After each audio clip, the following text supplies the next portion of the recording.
Good morning and welcome to Macy's Incorporated fourth quarter 2021 earnings conference call. Today's hour-long conference is being recorded.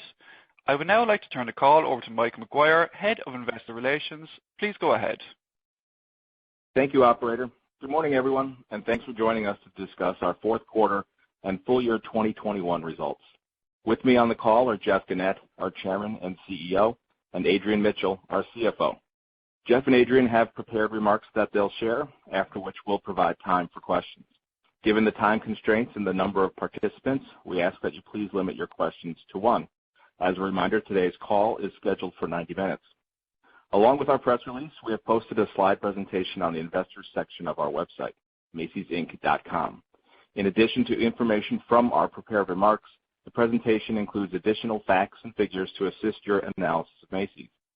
Also note that given the pandemic's impact on 2020 results, unless otherwise noted, the comparisons that we'll speak to this morning will be versus 2019, as we feel that benchmarks our performance more appropriately.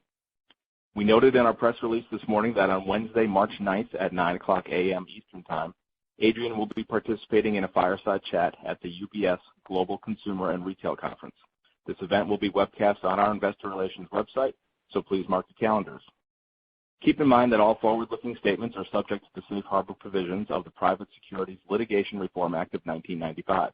These forward-looking statements are subject to risks and uncertainties that could cause actual results to differ materially from the expectations and assumptions mentioned today. A detailed discussion of these factors and uncertainties is contained in our filings with the Securities and Exchange Commission. In discussing the results of our operations, we will be providing certain non-GAAP financial measures. You can find additional information regarding these non-GAAP financial measures, as well as others used in our earnings release and on our presentation on the investor section of our website.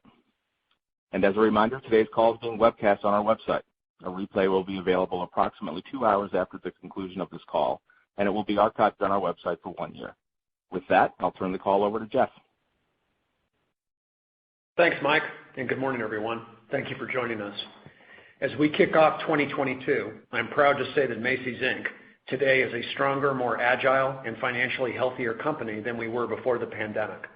We delivered strong results in the past quarter and year. We continue to make good progress on the transformation of our company and build momentum, and we are much better positioned for long-term success. Our business has changed dramatically since 2019, when we began to lay the groundwork for our Polaris strategy. We stayed focused on that plan, and we have delivered. We are now more digitally led and customer-centric in our planning and execution. We have also demonstrated the value of an integrated company, meeting customer expectations for a more seamless shopping experience across digital and store offerings. Digital has been a particular priority for us. This morning, I will walk through our 2021 performance highlights, and Adrian will share the details of our financial results, which exceeded our expectations every quarter. Then I'll discuss the outcome of the board's recent review of our operating structure and how we are enhancing shareholder value. From there, I'll review the specific initiatives we are accelerating to enable sustainable sales growth and strong and stable margins in the future. Adrian will wrap up with details on our financial outlook for 2022 and beyond. Let me start with the performance highlights. Comparable owned plus licensed sales for the fourth quarter increased 6.1% versus 2019. This performance reflects strong November and December holiday sales that exceeded our expectations, as well as softer sales in January. Total company AUR was up 11.5% for the fourth quarter, and for the full year was up over 11%. For the year, comparable owned plus licensed sales increased 3% compared to 2019. For the year, we generated $984 million more in adjusted EBITDA than 2019, growth of 42%. Our full-year adjusted EBITDA margin was 13.6%, a rate we have not achieved since 2014. As a result, we achieved adjusted diluted EPS of $5.31 for the full year, up 82% versus 2019. With reduced debt and ample cash, our balance sheet is healthy, and we are in a stronger financial position. This enables us to navigate challenges that lie ahead while meeting our capital allocation goals to deliver shareholder returns through modest yet predictable dividends, strong returns on invested capital, and meaningful share repurchases. We completed our current $500 million share repurchase program during the past quarter, and I am pleased to announce that our board has authorized a new $2 billion program. Additionally, we have announced a 5% increase in our dividend after reinstating it during 2021. These accomplishments are the result of our focus of our organization has placed on the Polaris strategy, efforts that I have spoken to you about frequently over the past 2 years. This transformation strategy has evolved as the external environment changed and new opportunities arose, and the actions we took have led to a stronger, digitally led retail business. Here are just a few highlights of what we've accomplished. Number one, we have modernized our digital platform and now offer an engaging and convenient experience with the power to meet customers whenever and however they choose to shop. In 2019, our digital team worked as a siloed organization. Today, it is fully integrated. We have a scaled platform operating the number 2 website in our categories in the nation with 39% digital penetration, an increase of 9 percentage points versus fourth quarter of 2019. Number 2, in 2019, our store strategy was largely focused on the highest quality A and B malls while accelerating the closure of stores in C and D malls. Today, the consumer is increasingly more omnichannel, and we are focused on establishing a more appropriate footprint in markets to drive sustainable and profitable omnichannel growth. Given this, as we said on our last call, we have delayed most of the remaining closures we earmarked in 2019 in order to maintain a physical presence in many markets while we scale up our off-mall format stores. In addition to being a place for discovery and shopping, our stores are also fulfillment hubs, supporting our digital operations through buy online, pickup in store, curbside pickup, and same-day delivery. Keeping these cash-positive stores open also helps us to fund the investments we're making to reposition our fleet over the next several years. Number 3, in 2019, we were over-indexed on occasion-based apparel, had less disciplined buying behavior, and our approach to promotions was overly complicated for customers, all of which was driving high levels of markdowns and low inventory productivity. Today, our pricing is simpler and clearer, allowing our customers to better understand the value they are receiving. Today, we offer a more balanced, curated merchandise assortment that reflects our disciplined purchasing behavior with new categories, products, and brands that inspire our customers' style across the value spectrum, from off-price to luxury. And today, we remain best positioned based on the health of inventory and multi-category and multi-channel capabilities to pivot with greater agility in response to changing customer trends. Number 4, in 2019, the spread between customer acquisition levels and customer attrition levels was narrow. In 2021, we flipped that dynamic. While also benefiting from recovery-driven demand, our initiatives have led to an accelerated rate of customer acquisition that far outweighed the rate of attrition. Number 5, in 2019, we had just created a new integrated team to reimagine our supply chain that previously segregated store and digital inventories and relied on a distribution network that lacked efficiency. Today, as a result of our investments, we have a more modern supply chain network that is agile, data-driven, and increasingly automated.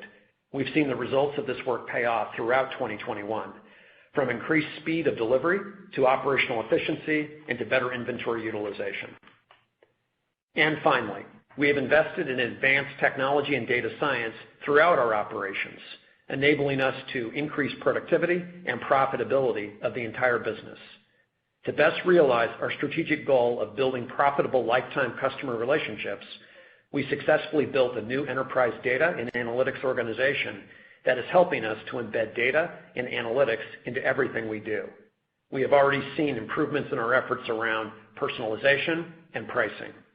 In short, we are a different Macy's Inc. today than we were in 2019, more agile, more profitable, and more relevant to our customers. That said, as we enter 2022, we see both headwinds and tailwinds ahead that together encourages us to offer a more measured outlook for the year. Now I'd like to take you one level deeper into the work we've done to achieve our performance this past year, across customers, merchandising, digital initiatives, and stores. First, customers. Our customer focus is paying off.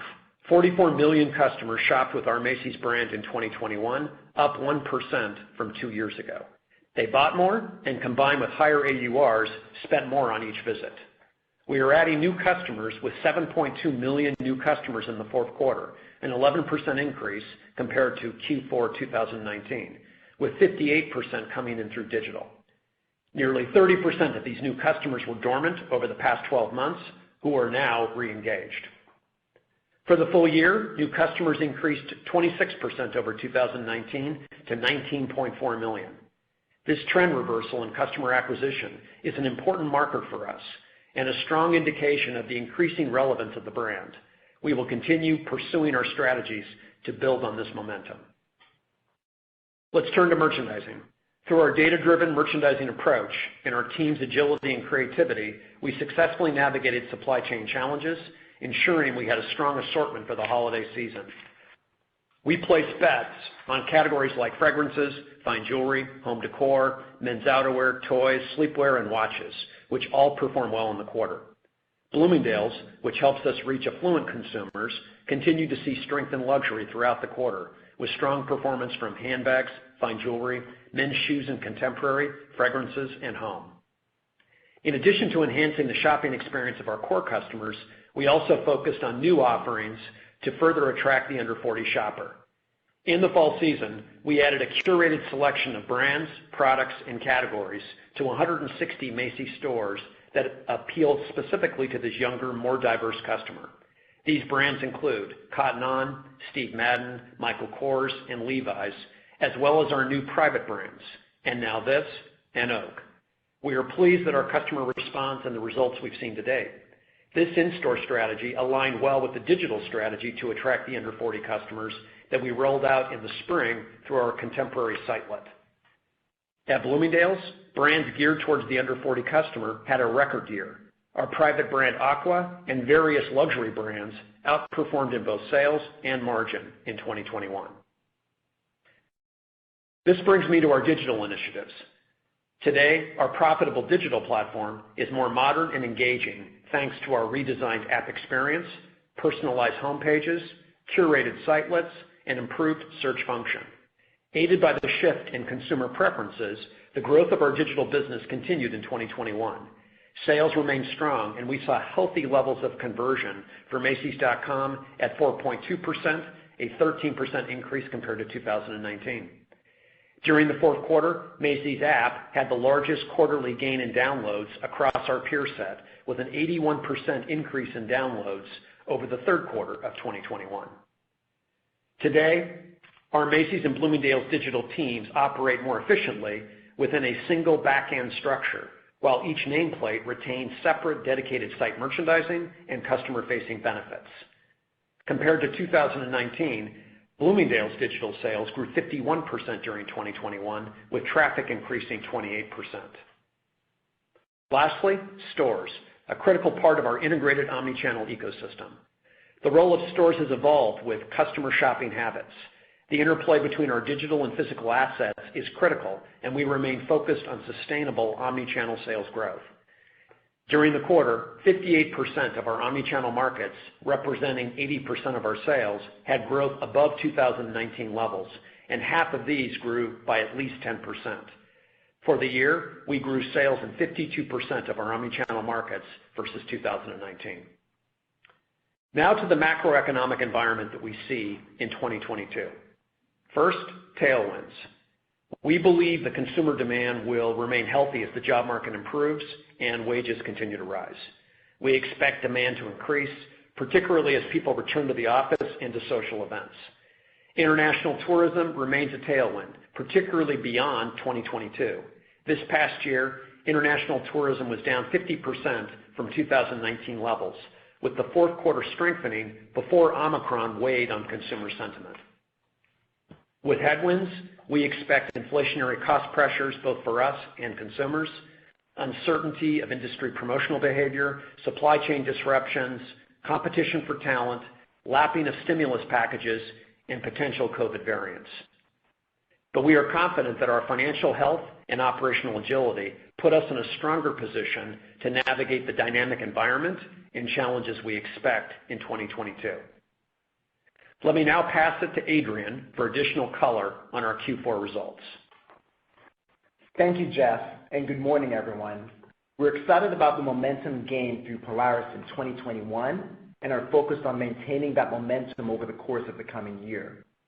Our top priority remains driving shareholder value through a combination of strong performance and the strategic allocation of capital. Our ambition for Macy's, Inc. is even bolder now, given a much healthier business and our increased confidence and conviction in our Polaris strategy. With this context, I will walk through a summary of our fourth quarter performance against our 5 value creation metrics: sales, gross margin, inventory productivity, expense management, and capital allocation. First, sales. We generated $8.7 billion in net sales during the quarter, up $328 million or 3.9% from the fourth quarter of 2019. Comparable sales on an owned plus licensed basis increased by 6.1%, despite the approximately 125 basis point headwind from the friends and family shift we mentioned on our last call. Holiday sales were stronger than expected. Yet, with the emergence of the Omicron variant, tempered consumer sentiment contributed to weaker January sales than we had anticipated. To a lesser degree, the absence of the 2021 government stimulus payouts was also a factor. The overall softness in the month of January appeared to be industry-wide and temporary in nature. Now, on to gross margin. Gross margin for the quarter was 36.5%, down 30 basis points from the fourth quarter of 2019. Notably, holiday delivery surcharges, which were essentially non-existent in 2019, reduced margin by approximately 85 basis points. Merchandise margin increased 160 basis points from the fourth quarter of 2019. Leaner, more productive inventories and lower markdowns were the primary drivers. Our pricing initiatives also helped drive higher full price sell-throughs and AURs. Versus 2019, full price sell-throughs improved 660 basis points and full price AURs increased 10% for the Macy's brand. Including holiday surcharges, delivery expense accounted for 5.9% of net sales, 190 basis points higher than the fourth quarter of 2019, but down from the fourth quarter of 2020. Delivery expense reduction is a top priority for us. Here, our focus is on reducing split shipments and increasing the efficiency of in-store fulfillment. Improving order throughput per labor hour is one initiative that we're working on, and we have been pleased with the improvements we achieved in the fulfillment test stores that we deployed in November. Based on these results, we plan to roll this initiative out to an additional 35 locations before holiday 2022. Now, let's shift to inventory productivity. Our gains in this area have been a vital source of our gross margin achievements, which are driven by the evolution and scaling of data science into our work routines and decision making. During the critical holiday period, inventory levels remained healthy. And for the full year, the gains we made were impressive no matter which period you compared performance against. Inventory was down 16% versus 2019, while full year sales were almost flat. And versus 2020, inventory was up only 16% on sales growth of more than 40%. As a result, inventory turn improved by 22% compared to 2019. We also saw another quarter of strong expense management discipline. SG&A expenses were $2.4 billion in the quarter, down $80 million or 3.2% versus 2019. SG&A expenses improved as a percent of net sales to 28%, down 210 basis points from the fourth quarter of 2019. This was driven by the expense leverage we gained as sales grew, the continued benefit of permanent Polaris cost savings, and the revenue generated by Macy's Media Network, all of which were partially offset by increased labor costs. Macy's Media Network exceeded our full year expectations, generating more than $105 million in net revenues that offsets SG&A expenses. During the quarter, we also made significant headway in filling open positions, provided premium weekend pay to our colleagues, and accelerated the adoption of $15 per hour minimum wage in another 200 or so stores. Credit card revenues were $264 million, up $25 million from the fourth quarter of 2019. As a percent of net sales, credit card revenues were up 10 basis points versus 2019 to 3%. Better than expected bad debt levels continued to benefit credit card revenues during the quarter. Now for bottom line profitability. Adjusted EBITDA margin was 14.4%, or 50 basis points higher than the margin achieved in the fourth quarter of 2019, despite asset sale gains that were $65 million less in 2021. After accounting for interest and taxes, these results generated adjusted diluted EPS of $2.45, up from $2.12 in 2019. The final value creation metric is capital allocation. We ended the year in a strong cash position. Our full-year capital expenditures of $597 million were focused largely on technology-based initiatives, including those that support our digital business, our data science initiatives, and the simplification of our technology architecture. We generated $2.3 billion of free cash in 2021, which includes the receipt of the majority of the CARES Act tax refund in January of $582 million. Our strong free cash flow allowed us to pay off $1.6 billion of debt early. This, coupled with our solid performance, resulted in a year-end leverage ratio of 1.8 times, well below our initial target of 2.5 times and materially better than pre-pandemic levels. At the same time, we remain committed to returning capital to shareholders. As Jeff referenced, during the quarter, we exhausted the remaining $200 million of share repurchase authorization, repurchasing 7.5 million shares. In total, under the full $500 million authorization, we repurchased 20.5 million shares, or more than 6.5% of shares outstanding. Now, let me turn it back over to Jeff, and then I will return to discuss our long-term outlook and 2022 guidance. Thanks, Adrian. As we discussed on our call last quarter, our board of directors undertook a more extensive review of our e-commerce and brick-and-mortar operations to determine the best path forward for Macy's, Inc. to enhance value for our investors. This was additional work to review business and strategy that our board and management team perform on a regular basis. Throughout this extensive review, the board and management were focused on two core objectives. One, ensuring we deliver for our shareholders in the near, medium, and long term. And two, provide the most convenient and seamless shopping experience for our customer across all omnichannel touchpoints. In every scenario we considered, we found that the combination of our profitable digital platform with our national footprint will deliver greater value to shareholders than a separation of our digital and physical assets. This was true at both Macy's, Inc. and brand levels. Furthermore, after a comprehensive review, we found that the integrated omnichannel Macy's, Inc., with multiple nameplates from off-price to luxury, continues to be the most appealing to our diverse and multi-generational customer base. We conducted the review with the assistance of AlixPartners and our financial and legal advisors. There were no constraints imposed on AlixPartners or our advisors with regard to the options analyzed. This review included evaluation of a separation of the digital business overall, as well as the potential merits of a separation of the Macy's or Bloomingdale's digital businesses individually. We analyzed revenue growth drivers, unit economics, and the financial profiles of our digital and store businesses. We also evaluated possible benefits of a third-party investment, considering any need for capital, as well as a potential exit path for a financial partner.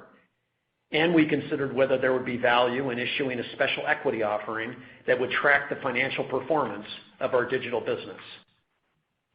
Key to the board's decision-making were the significant separation and ongoing costs from operating separated businesses, including potential debt separation costs, and for Bloomingdale's business, a significant loss of benefits available to Bloomingdale's through leveraging the scale of Macy's, Inc. Also, another important consideration was our view of the damage to gross margin for both the digital and store businesses due to the potential transfer costs and markdown liability. We also found that in every alternative scenario we considered, the execution risk for the business and our customers was too high. The net, we determined that Macy's, Inc. has a stronger future as a fully integrated business, with Macy's and Bloomingdale's together, and assessing a broad range of brands, price points, and customers across digital and stores. In undertaking this review, we also asked our advisors to pressure test our Polaris strategy. Their findings reaffirmed our confidence in the strategy and boosted clarity on several initiatives that could be accelerated over the next several years to unlock greater value for our investors. These initiatives begin with digital. We have a number of new capabilities in the works. First, the marketplace we announced last quarter is expected to deliver incremental value above our $10 billion digital sales target. In addition to our owned and vendor direct platforms, this third-party marketplace will allow our teams and partners to expand and enhance our strong digital experience. Through the marketplace, we can dramatically expand our categories, brands, and online SKU assortment to respond more quickly to the changing and diverse needs of our customers. In addition, we continue enhancing our digital platform and launching new offerings. These investments are paying off, and we're pleased with the active user and conversion increases we're seeing across our apps, Bloomingdales.com and Macys.com. Beyond digital, we've identified several other focus areas. First, our merchandise categories. We have identified key categories where we will continue to build upon our already strong foundation. Examples of these categories include furniture, men's tailored clothing, women's shoes, beauty, dresses, and jewelry and watches. Today, I'm pleased to announce our partnership with Pandora. To broaden our already strong assortment in fine jewelry, in November, we launched Pandora in 5 stores. The fine jewelry business in those stores saw an incremental 23 percentage point increase in sales growth over 2019 from the new assortment. Pandora attracts younger customers, and we will now expand to 28 additional locations in 2022. There's new categories like toys, and our partnership with Toys R Us has been instrumental in attracting new customers to the Macy's brand. Of the customers that shop Toys R Us, 25% were new customers to the Macy's brand, and 93% of these toy customers cross-shopped other categories. We doubled our toy business in 2021, and we are excited for more aggressive growth when we open Toys R Us stores within store in all of our locations during the second half of this year, creating a completely new and immersive experience for our customers. Both Bloomingdale's and Bluemercury are also working with best-in-class categories and brands. During the quarter, Bloomingdale's saw success in its holiday carousel collection with Giada De Laurentiis. The partnership was a key to Bloomingdale's gifting performance in the fourth quarter. We are excited to announce that next month, Bloomingdale's will unveil its latest carousel collection with Netflix Bridgerton. Another focus area is marketing and loyalty. Our Star Rewards loyalty membership is growing every day. Through enhanced personalization capabilities, we can increase engagement that drives positive brand perception, additional visits, and purchases. We are testing advanced and AI-driven targeting to help determine the best communication channel, frequency, message, and offer for customers. We view personalization as a growth engine for our company in the early innings of development.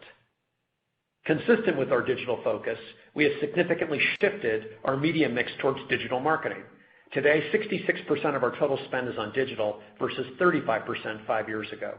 Over this time, Macy's has experienced a 25% improvement in our return on advertising spend. Next, off-mall stores.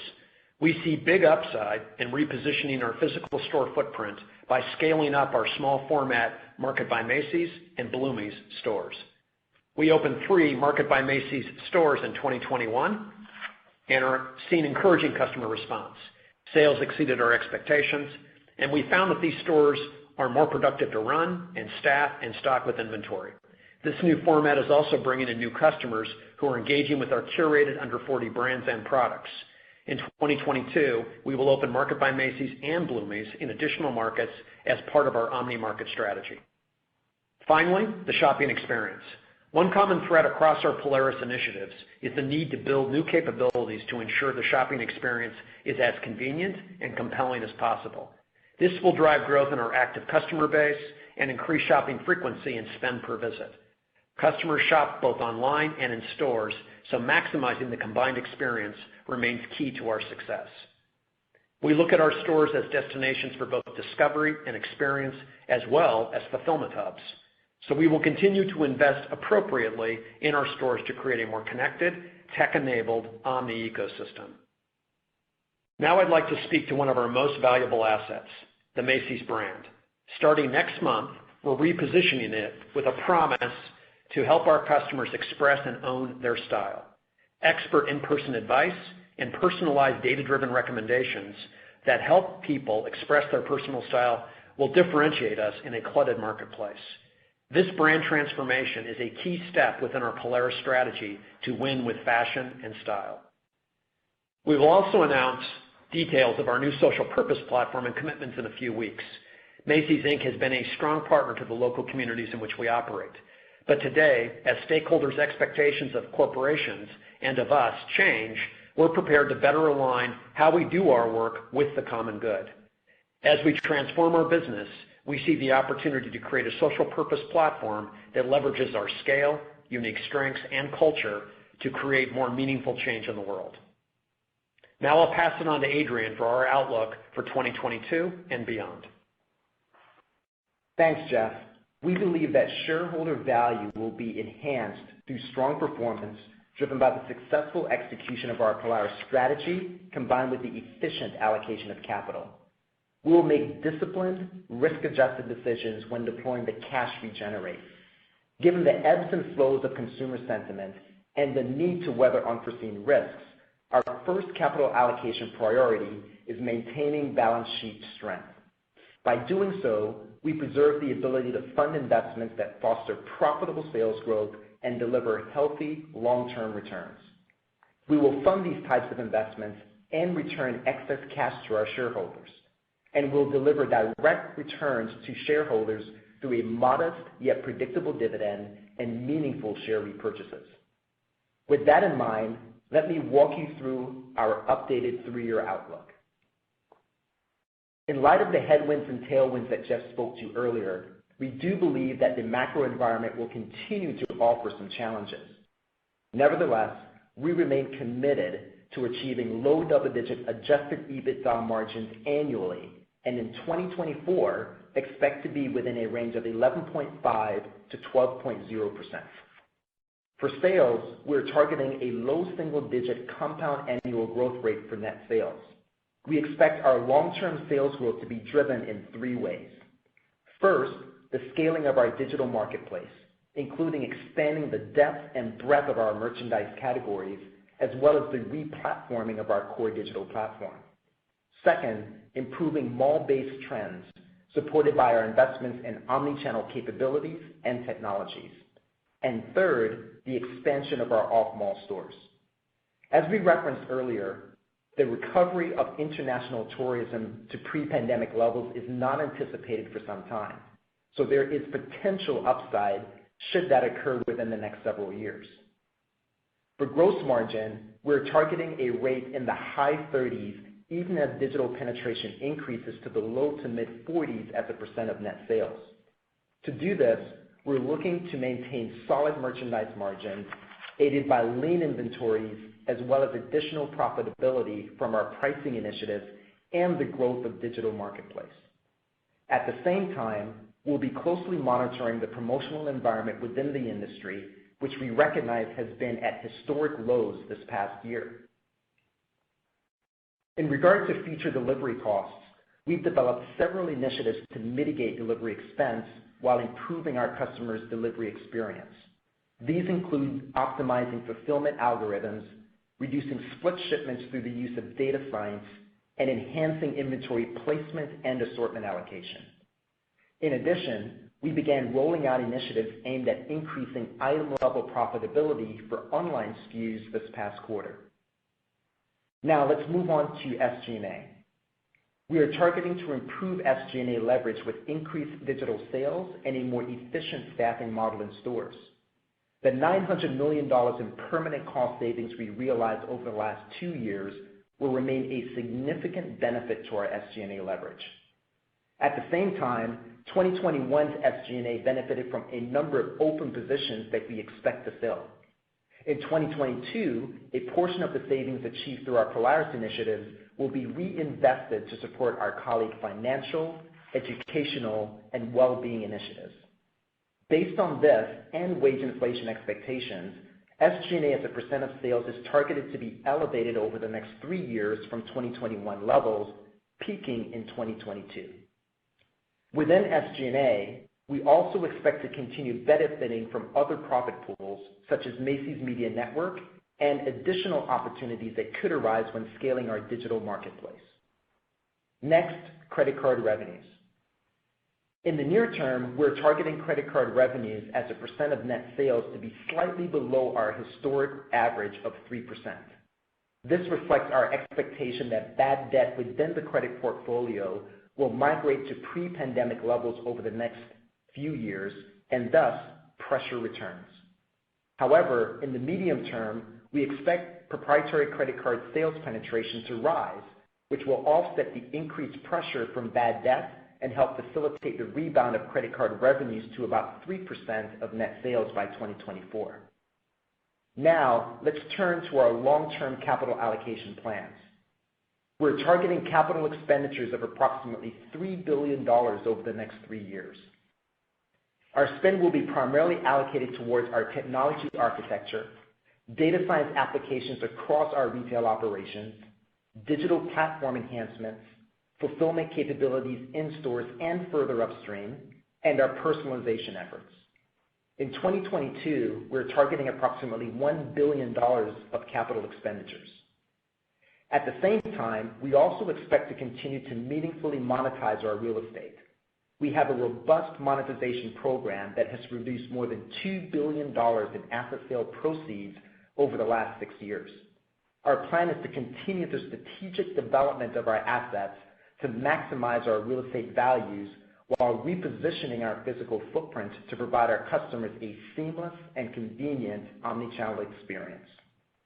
After accounting for capital expenditures and asset sale proceeds, we're targeting to generate between $3.2 and $3.6 billion of free cash flow over the next 3 years, with up to an additional $900 million of incremental debt capacity with strong financial flexibility given our leverage and EBITDA targets.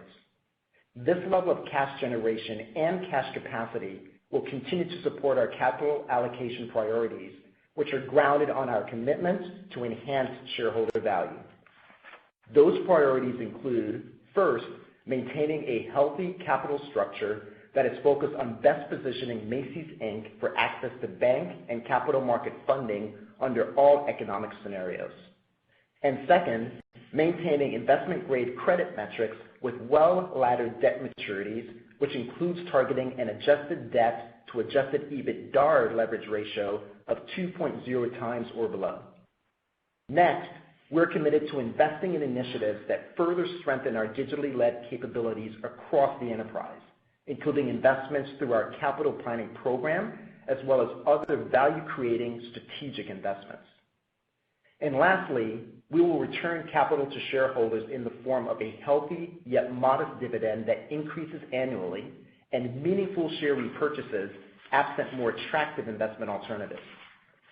As Jeff mentioned, we announced the first dividend increase today and the authorization of a new open-ended $2 billion share repurchase program. As part of our 3-year outlook, I want to provide more detail on our guidance for fiscal 2022 as well as the first quarter. We believe 2022 will be a transitional year as we move beyond the recovery and the market begins to normalize.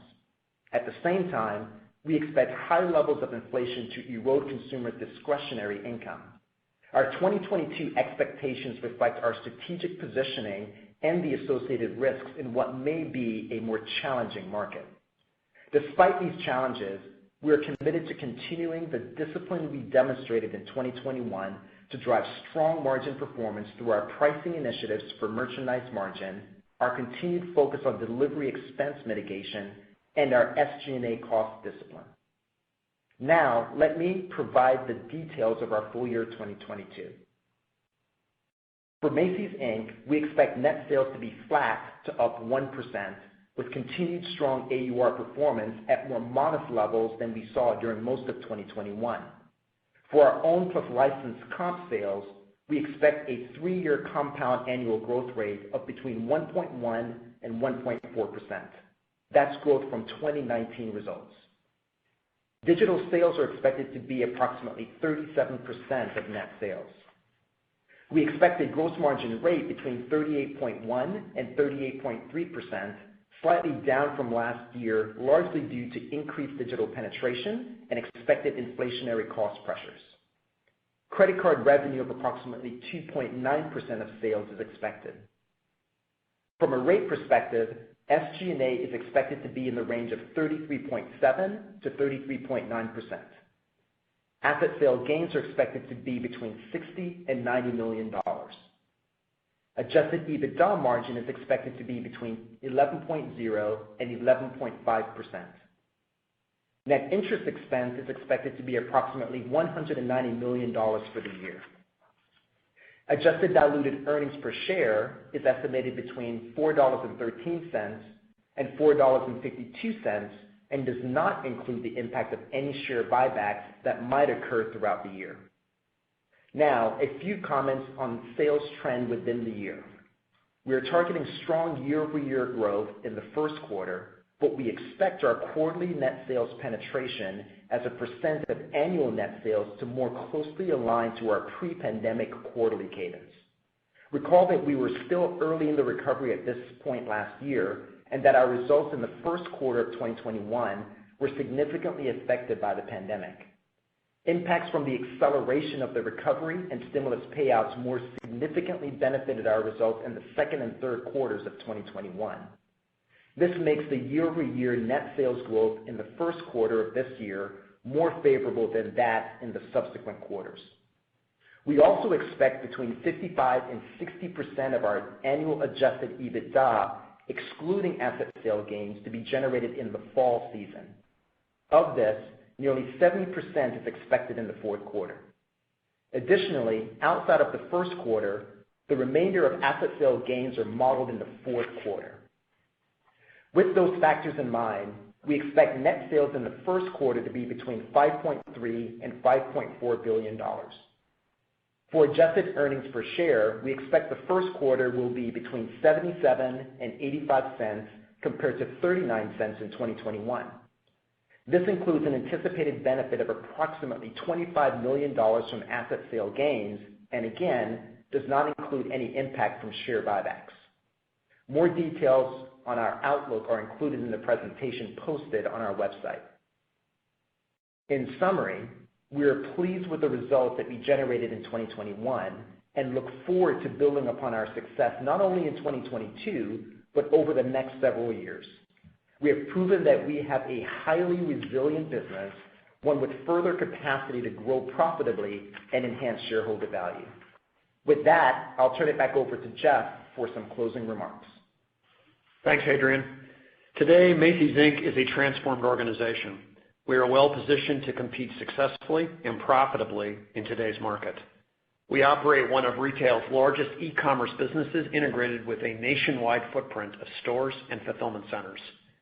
We are confident in our path forward as one integrated company, continuing to execute our Polaris strategy and the accelerated initiatives we shared today, allowing us to unlock additional value, acquire new customers, and grow market share. I want to express my gratitude to the entire Macy's, Inc. team for their passion and dedication in serving our customers and delivering strong results. We have a lot of work ahead, but I am excited to put these plans into action and deliver an even bolder and brighter future for our company, our shareholders, and our customers. And with that, let's begin the Q&A. Thank you, sir. Ladies and gentlemen, if you would like to ask a question, please signal by pressing star followed by 1. That is star 1 to queue for a question. In the interest of time, please keep it to one question per person. We'll take our first question, which comes from Matthew Boss of JP Morgan. Please go ahead. Your line is open. Thanks, and congrats on another nice quarter. So Jeff, revenue growth exits this year at a positive low single-digit CAGR, matches your long-term Polaris plan. So near term, could you speak to momentum that you're seeing in the business driving your first quarter outlook? And then as we think beyond, how are you thinking about the timeline and opportunity if we think about international travel, smaller format stores, and this digital marketplace model? Hi, Matt. Thanks for your question. So as Adrian just said in his comments, we expect the first quarter on a one-year stack, so we're now going to be comparing to 2021, is going to be our best quarter relative to last year. And I think what you should look at is really the penetration of each quarterly business and look at a year like 2019, 2018 to see how we're kind of cadencing the business. So that's how I would just look at. Into Adrian's comment, we do expect that the other quarters are going to be less in overall growth to 21 than the first quarter is. To the second part of your question, let's talk about the three individual pieces you mentioned. First on international travel. So this is an interesting one because you've heard us say that it means about 3 to 4% of the total business at Bloomingdale's and Macy's, and that has certainly been our experience pre-pandemic. We got about 50% of it back when you look at 2021. A big chunk of that was basically with an increased digital business to those international zip codes. We did see some, return in the month of December. Bloomingdale's had more, the affluent international customer coming back more there. It was our best quarter when you look at the four, but then you basically saw it go back into, back to lower levels with Omicron. So we don't expect, when you think about that 50% that's yet to come, certainly going to be a tailwind. We know it will come, but we're not anticipating seeing that in 2022, and we're looking at future years for that. As your question about small format stores, this is one that we've opened in both Bloomies for the Bloomingdale's brand. We did that in Washington D.C. in the Mosaic Mall, and then we've got 5 of them that have opened in Dallas, Fort Worth, and Atlanta, and encouraging results. And what I'd say there is that, everything we've talked about in terms of the retail ecosystem of getting that formula right, where you're looking at the full business being done by customers between digital and where they choose to shop in brick and mortar, that's starting to pan out for us in those markets. And what we've seen is what it really comes down to is we think we have the formula right between offering and value, content, very flexible spaces if you've been in one. But what's really important is location, and getting not only the right off-mall location, but then the right placement of that storefront within that mall with great sight lines, great exterior signing, et cetera. So we're very careful in what we are picking there. We look at that kind of expansion between those nameplates and off-mall in really 3 buckets. We have the densification, which feeds into the omni ecosystem. We've got new markets and what you're going to see there, and we're looking at that for both Bloomies as well as Macy's. And then we've got the replacement strategy, where you might see us, and you'll see this in 2022, where we've got a site plan where we're going to open a store, and it's next to a neighborhood store that has been in a very challenged mall. We want to make sure we develop that and have that ready to go to pass off customers versus when we have closed stores in the past where you see those customers, retreat.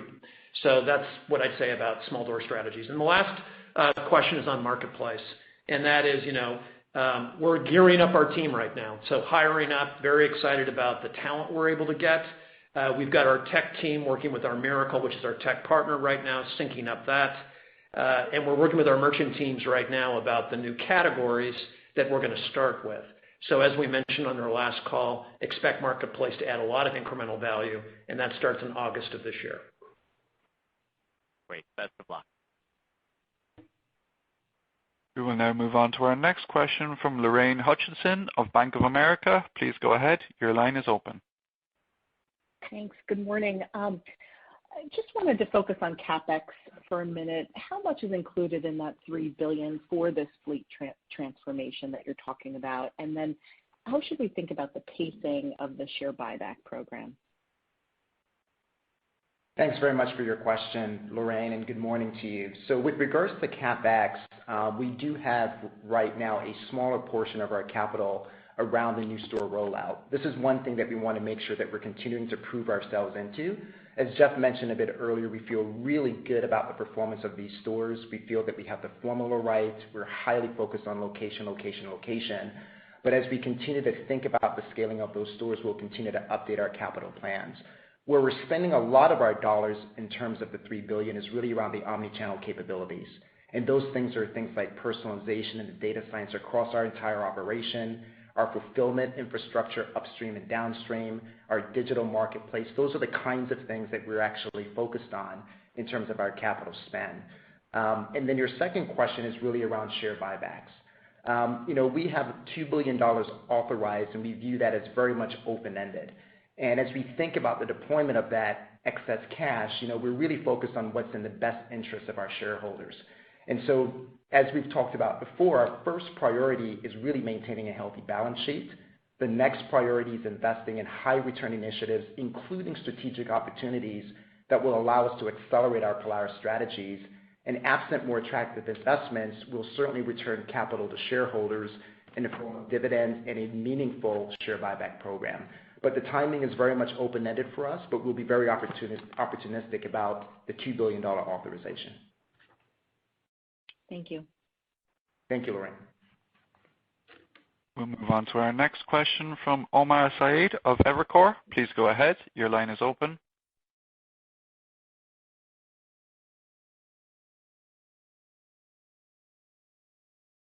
Caller, please go ahead. Your line is open. You might be on mute. Hey, good morning. Sorry about that. Thanks for the very useful presentation, guys. Jeff, quick follow-up on the study you guys did on the e-com business, looking at the possibility of separating it. It doesn't sound like it was a close call at all, was it? And then a quick follow-up on sales. It seems like it's all macro issues that kind of dampering the outlook for 2022. Any company-specific or sector-specific trends? Have you seen fashion and apparel sales peak, or is it really all the macro inflation issues that are kind of tempering the guidance? Thanks. Hey, Omar. So let me take your first question on kind of the e-commerce study that we did with a really kind of the business review and shareholder value. So just to kind of reiterate, we had two big main objectives in this, and one was how are we going to deliver shareholder value in the near, the medium, and long term. And the second one is we said we really want to respect the customer, the omni-channel behavior of the customer at all touch points. Was it a close call to your question?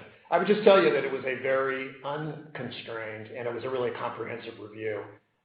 We have very strong advisors. We've been working with the board on this for many, many months. We brought in AlixPartners, as you know, in that October timeframe. And we just went through every single scenario and basically came around to that one integrated Macy's at both Inc. and the brand levels, delivered greater value than a separation of digital and physical assets. And I would just kind of hook on four things that were really key to our decision. The first one is, as Adrian described with just our free cash flow, we are not capital constrained to be able to invest in the business and in the digital elements of our business. That's one. The second one is just the high separation costs that come with separating, digital and stores, as well as number three would be the ongoing costs from operations of having separated business. And then just the last one would be the executional risk to the customer, to our brands, and what would happen with that. Because of the extensiveness of this review, it did give us an opportunity to say, okay, what in the Polaris strategy is working, what should we shed, what should we pick up, and really just being clear-eyed about what our opportunities are on that. So we are, as we mentioned, accelerating a number of initiatives within that. First one, obviously, is one that was already in the works, which is digital and what we're doing with Marketplace. So, $10 billion in digital, more to come in Marketplace. New and expanded categories. So, we can go into a lot of conversation about that, but let me just suffice it there, about the opportunity to go into new categories or expand the ones that we're existing in. Big opportunity with data-driven personalization. And now that we've got 70% of our business being tied to our loyalty programs, just gives us a lot of flexibility to move away from broad-based promotion and really personalizing our message all the way through the customer journey. And then the fourth one that Matt asked about earlier is really off-mall, small format. So, and opportunities with that. I would love Adrian to kind of weigh in on this because there were things that came up out of this that I'd love him to comment about. So Adrian, just talk about it. Thank you, Jeff. One key thing that was really important from this work that Jeff described is just the fact that our strategy is durable. And it's important to acknowledge that today we're in just a much different competitive position than we were even just 2 years ago. We're financially a much stronger business. We have a healthier balance sheet, and we're more efficient in how we think about our capital structure.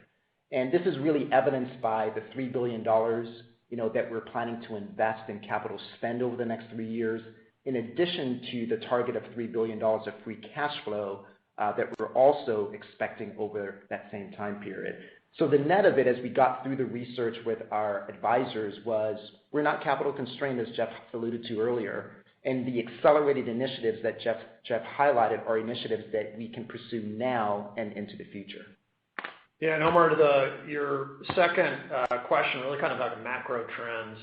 What I'd say, what's interesting right now is just that the dormant categories that were all the way through the pandemic, they're very strong right now, and to be expected, and they haven't fully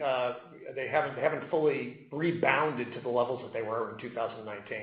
So when you think about women's shoes and dresses and men's tailored clothing, which are all strengths for the Macy's and Bloomingdale's brands, those are going to continue they're giving us great strength right now. That will continue. But what I'm encouraged by was the brands and the categories that were strong all the way through the pandemic just continue to be strong at a good pace. That'd be that would be categories like fragrances and home store, both in big ticket as well as in soft home.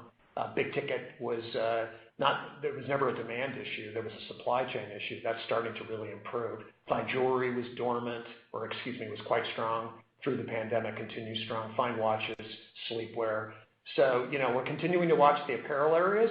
They're still down, but they're getting better. And casual and athleisure was always good. The dress categories are picking up. So we expect, that's going to be the momentum going forward. Emerging categories are coming up. Obviously, everybody knows we're in a denim cycle right now. That definitely has been strong for us. And then new categories for us, things like toys, which we really didn't have a strong business. We doubled our business in 2021. We expect to double it again in 22. So, so I would tell you that that's kind of the movement of what's going on at the FOB level. I think that the thing we're watching carefully is what continues on with supply chain, what continues on with inflation, and as we lap the stimulus package and really looking at that demand that we're up against. So that's all factored into our guidance. We will now move on to our next question from Kimberly Greenberger of Morgan Stanley. Please go ahead. Your line is open. Great. Thank you so much. Good morning. And I want to extend my great appreciation for all of the detailed guidance and the outlook. It's very helpful. I had a question. My couple of questions are really about the outlook for 2022 and beyond. I'm wondering, Adrian, if you can just start with SG&A, for example. It looks like at the midpoint of your revenue guidance and the midpoint of your SG&A guidance, we're looking at about $8.3 billion of SG&A here in 2022. How should we think about varying your SG&A either up or down if you were to beat your sales guidance or come in short of your sales guidance? Maybe you can just help us think about the variability there. And then on the quarters for 2022, obviously with Q1 exhibiting the greatest year-over-year growth, Adrian, does the guidance imply that total revenue could be down year-over-year in the second and third quarter? And then I'm not sure if you or Jeff would like to share just any overarching philosophy or strategy when you look at inventory management. It looks like you've got really super lean levels here coming out of the fourth quarter. As I look back to the fourth quarter of 2019, inventory was about 20% higher. Do you feel comfortable running with inventory at this level compared to 2019, or at some point this year, would you look to at least close a piece of that gap? Thank you so much. Thank you, Kimberly, and good morning to you. So let me just start a little bit talking about our outlook. And as we think about our long-term targets, what we would say is that we believe they're achievable and that they also reflect the momentum that we've already achieved and that we're building at Macy's. Now, as it relates to the P&L, and I'll highlight a bit more around the SG&A, which is a key part of your question, as we look at 2021 and move into 2022, we feel that we've built a track record and are building a lot more confidence and conviction around the strategies that we're executing and also what's in the queue.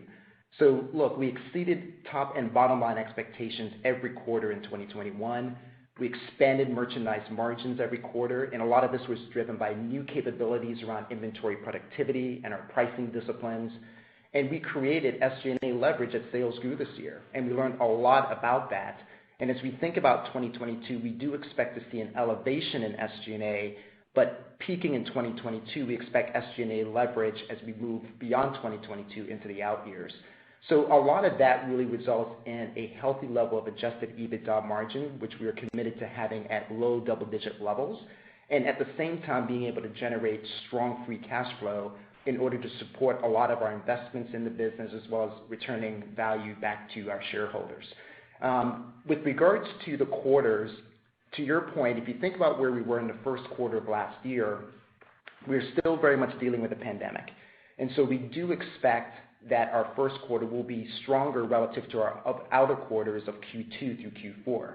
Now, we took a very measured approach in terms of how we approached those additional quarters.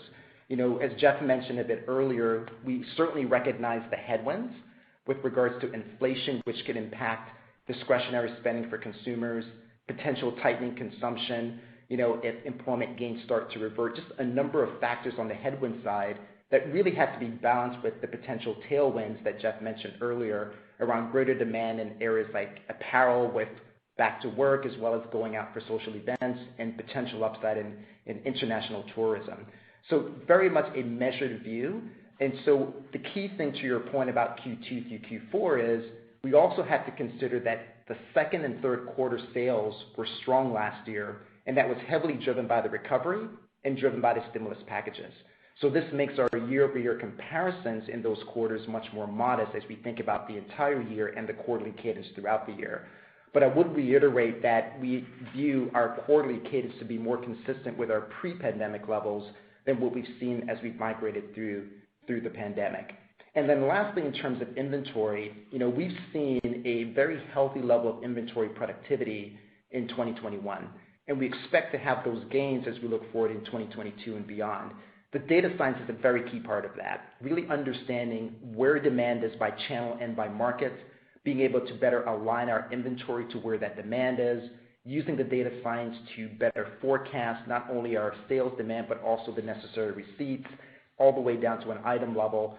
The data science is giving us a lot more confidence in our ability to maintain a healthy level of inventory productivity moving forward, including as we're expanding into new categories, both with our owned categories as well as marketplace categories.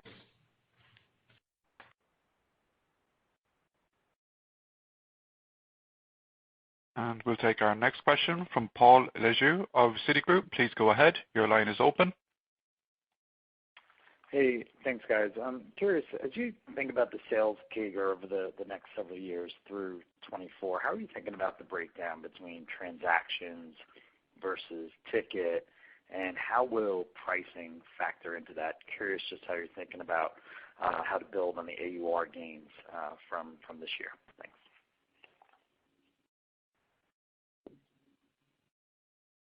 So as we think about our sales CAGR for the next several years, we're very much focused on low single-digit growth in terms of the top line.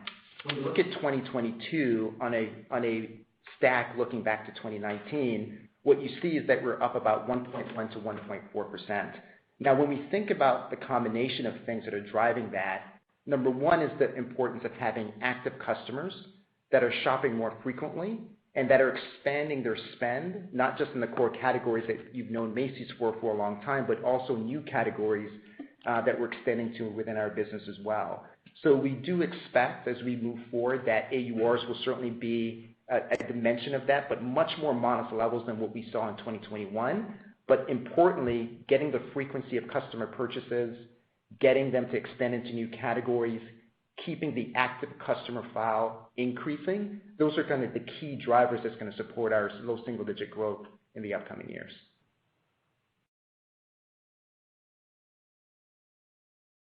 We will now move on to next question from Oliver Chen of Cowen. Please go ahead. Your line is open. Hi, Jeff and Adrian. Congrats on a great quarter. With the digital business near and longer term, what's the interplay going to be with margins, as you think about the bottom line as well as gross margin? And you also mentioned replatforming. That sounds like a major opportunity. Would love your thoughts on some of the key priorities there, as well as how you're driving differentiation in the marketplace. And as we look beyond to augmented reality and rethinking the mall virtually, how you're approaching the metaverse as well. Thank you.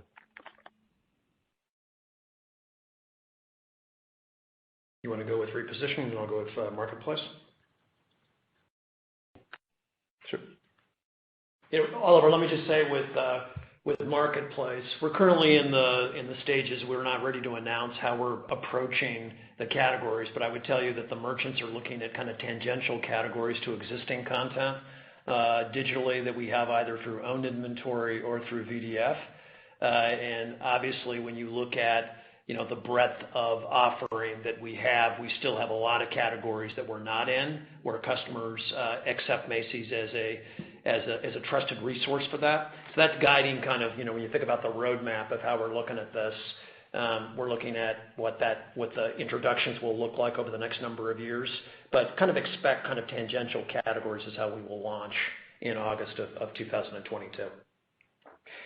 Oliver, good morning to you. As it relates to gross margin, we expect to have higher levels of digital penetration over time. And the offsetting to that are really two key things. One is around the increased improvement in our retail margins driven by our pricing initiatives, as well as how we're managing our inventory productivity, as well as the initiatives that we're pursuing with regards to delivery expense. So we have a number of initiatives that's getting a lot of traction coming out of last year, entering into this year, around reducing the number of split shipments, reducing the distance that our inventory and orders are relative to delivering it to our customers. So we're pretty excited about the traction we're seeing there, and that's one of the reasons that we've provided an outlook of elevated gross margin in future years into that time period. As we think about differentiated experiences with regard to replatforming, this is really an extension of the work that we've done with regards to our mobile apps. As we've talked about a bit earlier, the refreshing of our mobile apps has resulted in higher conversion and just a better experience for our customers since we launched it in October. And our expectation around the broader replatforming of our website is very similar. We want to be able to manage a healthy level of conversion, AOV, help our customers navigate through our site seamlessly and in a very convenient manner, having it connected to our store experience as part of our omnichannel strategy. So it's really continuing the things that you heard us talk a lot about in 2021, which is around differentiated experience, new features, easy way to navigate the website. And we believe that those kinds of investments and experiences will be accretive to the brand. Okay, and a quick follow-up on pricing and the pricing environment. What do you think about the customer's appetite for increases in elasticity, and how might you be sharing that with vendors as we think about inflation more broadly, as well as cost inputs and demand? Thank you.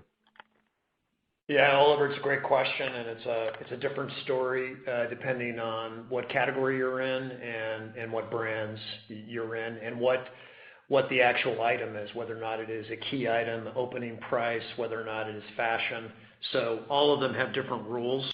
What I'd say is that, where we have done this, we saw it the most in big ticket, because big ticket based on the supply chain challenges and just production, we were dealing with price increases really in the very beginning of 21 all the way through. And what we found is that you get into like some of the sectionals and some of the price points for the larger big ticket items, we could pass on. We basically, those cost increases led to higher retail prices and higher tickets. Customers accepted those. As you get into kind of the opening price mattress or sofa business, something that might have been $499 one year, with the cost increases to make the same margin, it might have needed to gone to $549 or $599. In those cases, the customers push back. So, we've made those adjustments. We're looking at all of kind of the architecture within each of the businesses. So we've got that in a bulk of our categories. We've had those learnings, and we're building that into our private brand sourcing to be able to mitigate the cost there for where we don't believe a customer will take an additional ticket or higher ticket. In those areas, when we think about your question about our brand partners, working with each of them. So if it's the bulk of the business, which in many of our brands are fashion, we're really focused on how do we put more make, more embellishment, more fashion into those goods. Those sometimes and often can carry higher tickets. But if it's a basic commodity, basic tank tee short, we could be working short. We could be having the same ticket, but then we're mitigating based on what we do with our pricing science. So we might have lower POS. We certainly are able to get more margin on the back end when we mark those fashion goods down. We're not doing it at a national level anymore. We're doing it at a localized level, and we have the opportunity to look at dynamic pricing and what the unit ownership at a particular SKU is at a store level, what the outdate is, what that sell-through is. That's going to generate a different hard markdown price than you might get in another store that is either fulfilling more robustly to demand or they're selling through with customers that are coming into those stores. So we just have much more science and data analytics that are helping us in all of our pricing decisions that are mitigating, some of the effects of where we are having higher tickets. To the question that Adrian answered earlier from Paul, we do expect more modest AUR increases in 2022. We were up a little over 11% in 21. We expect it to be more in the 5% range across all of our categories in 22. We will now move on to our next question from Michael Binetti of Credit Suisse. Please go ahead. Your line is open. Hey guys, thanks for taking our questions here, and all for all the detail today. Maybe you gave us some thoughts on tourism for the year. Would you help us understand what tourism was relative to 2019 levels as you look at third quarter and fourth quarter, just so we can kind of understand the trend there? And then I guess first quarter seems like it to us leaves a little bit of room for outperformance on the sales side. You just did. Your fourth quarter retail sales were almost 4% above the fourth quarter of 19, but your first quarter guidance is, a little over 3% below first quarter of 2019. I'm just trying to think about how you guys framed the upside downside in the near term here in the first quarter. Hey, Michael, let me take the first question, and I'll have Adrian take the second one. So, with tourism, what I'd say is that the only quarter that was any different, so quarters 1 through 3 was over a 50% drop, and quarter 4 was slightly better, particularly at the Bloomingdale's brand. So pretty consistent. And as I mentioned on the earlier question, what we did see was we saw a mix change within that international tourism business. More of it went to digital. Generally, it's about 12% of the business is digital, and it was 33% in 21 that was digital, to be expected. So what I'd say is that we're looking very carefully at any signs. We know it by country, we know it by store. Obviously, we're very connected with what's going on with tourist bureaus and advanced travel plans, what that looks like, what bookings look like on hospitality. Clearly, this affects. There's like 30 doors in the Macy's chain and a number in the Bloomingdale's chain that are disproportionately affected by it. So we're watching it very, very carefully. And as mentioned, we do believe it's going to come back. but we were 50% down in aggregate. We don't have that built into our planning for 22 if any of that were to come back. We're expecting more of that to come back in 23 and beyond. So, Michael, thank you for your question and good morning. As it relates to the momentum coming out of Q4, we were able to perform in Q4 primarily because of our competitive position, our inventory position, which we spoke to a lot in 2021 in terms of just inventory availability. And as we came into looking at our forecast and our guidance for 2022, including the first quarter, we really just had to be very measured and thoughtful in how we thought about that cadence, that quarterly cadence throughout the year. As Jeff mentioned a bit earlier, we really had to think about the evolution of potential headwinds balanced with the potential tailwinds that we've seen even more recently with the geopolitical uncertainty, with shifts in demand, with continued wage inflation and increases.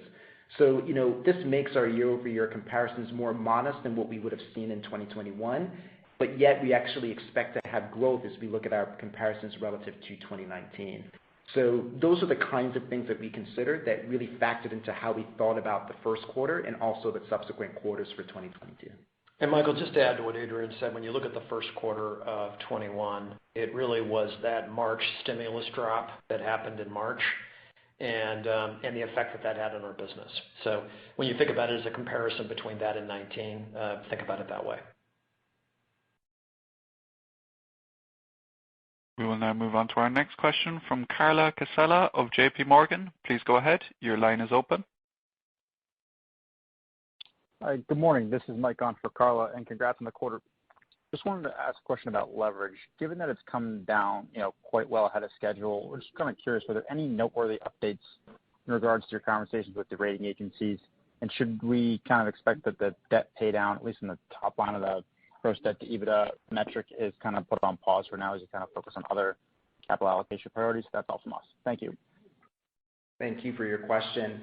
To your point, we're just very pleased with the efforts that we've taken to delever the balance sheet.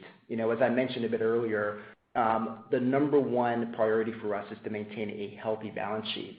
And as you know, we paid down the $1.3 billion of senior note in August of last year, and on an accelerated basis, we paid off the $294 million note in October that was actually due in January.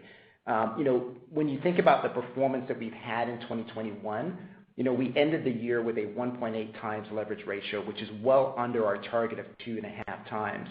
So going forward, our focus is to make sure that leverage ratio remains below 2 times or at 2 times or below. So we'll just continue to pay debt as it matures and continue to have constructive dialogue with the rating agencies with regards to the health of our balance sheet and our capital structure.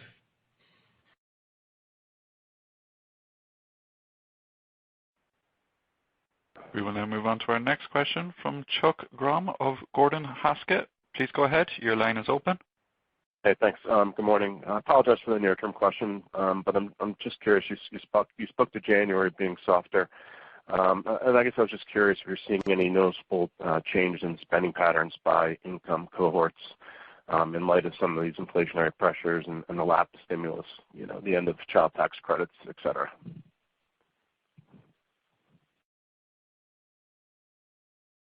Chuck, no difference really when you look at when I looked at the slowdown between January and November, December, when you look at it by customer cohort. So obviously we look at all of our segmentation, and there were some aberrations based on weather in parts of the country, but when you look at it by income level or you look at it by spend type, not a lot of differences.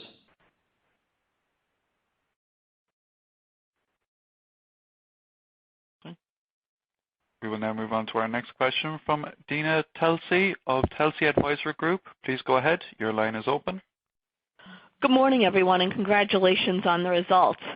As you think about the new customer number, which was a great increase in 2021, how are you thinking about that new customer target for 2022?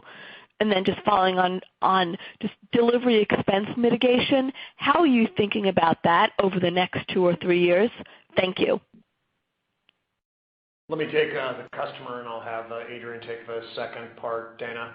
So I think the real focus that we have right now on customers is taking that 19.4 million customers that came into the brand in 2021 and getting a second and third and fourth purchase from them. And so really working through all of our personalization technique and seeding content that could be of interest to these customers to make sure that they're not one and dones. We do have, because you've got the bulk of them that are coming in via digital, and a majority of them now younger and more diverse. So making sure that we get a second purchase out of them and using our data and analytics technology and personalization to seed that content. So that's a big focus of ours. Obviously, when you've got new initiatives coming in, we're going to get new customers. One of the big opportunities for us with Marketplace was the font of new customers that will come in through that. So, but when I think about one of our biggest opportunities overall in terms of our loyalty program is personalization. So looking at all those new customers coming in and making sure we have great offers for them to stay with us. Good morning, Dana. As it relates to delivery expense, we just strive to achieve greater efficiency as it relates to delivery expense. And this is really important because the growth of our digital business is just so paramount to the enterprise.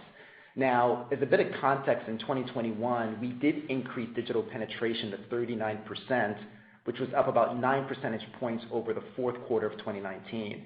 And so given this pace of increased digital penetration, we have a number of initiatives that we're pursuing to mitigate the delivery expense increases over time. Let me just give you a couple of examples. One is just really managing the number of packages that a customer receives with their order. And this is really about reducing the number of split shipments. And the kinds of initiatives that we put in place is really consolidating slow-moving items into one location so that we can actually minimize any excess packages when actually selling these fast movers. The other piece is really around how we think about where the inventory should be located. So as we think about inventory allocation and our replenishment strategies, we're using data science to just better align where the demand is by channel and location across the country with where we're actually placing the appropriate level of inventory all the way down to an item level. The third thing that we're doing is really looking at true item level profitability. We call it dead net profit. And we look at this very actively within the organization to really understand how our buying decisions and how customers' response on things like return rates impact the profitability of those individual items. And by managing that effectively, we can also help mitigate some of the complexity in terms of delivery expense within the supply chain as well. So the sum of it is we're using a lot of analytics to really de-average the business, look at what's happening with our products to really understand ways to continue to mitigate delivery expense as digital penetration increases within our business. Thank you. And we'll move on to our final question from Blake Anderson of Jefferies. Please go ahead. Your line is open. Hi, good morning. Thanks for all the details so far. I just wanted to ask on the promotional environment, and apologies if we missed it, but for fiscal 2022, I know you mentioned you continue to expect AUR growth of 5 to 6%. Have you talked about how much you may be baked in for conservatism on the promotional environment, if that picks up at all? Thank you. So I would just say that we do expect the promotional environment to heat up, but what I'd say is that I think everybody has learned the value of leaner inventories, and we're all buying a lot closer to lag than ever before. So to Kimberly's earlier question, when you look at the amount of our book stock versus the expected demand, we do expect the stock to sales ratio to be very favorable to margin expansion. So we're also we've certainly seen some of the issues with having cluttered stores and too much content, and really curating those and be more aggressive about the edit in our stores is really helping overall sell-throughs and for the offer for the customer for the clarity of that. So we do expect that we're going to be able to bring the inventory level in consistent with the demand we expect. And we're going to basically continue to leverage the lower base that we've gained over the past couple of years. So even when the promotional environment, if and when it increases, we will be ready for it. And I think one of the other big tools of that is really everything we've learned through our data science and all of our pricing initiatives will help us with whatever the demand, how that changes. We're going to be ready for maximizing the margin for the customer at the right time.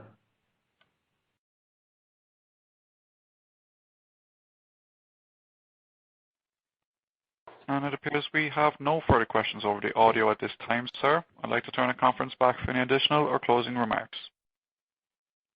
Thanks, everybody, for your attention and your interest in Macy's, Inc. Have a great day.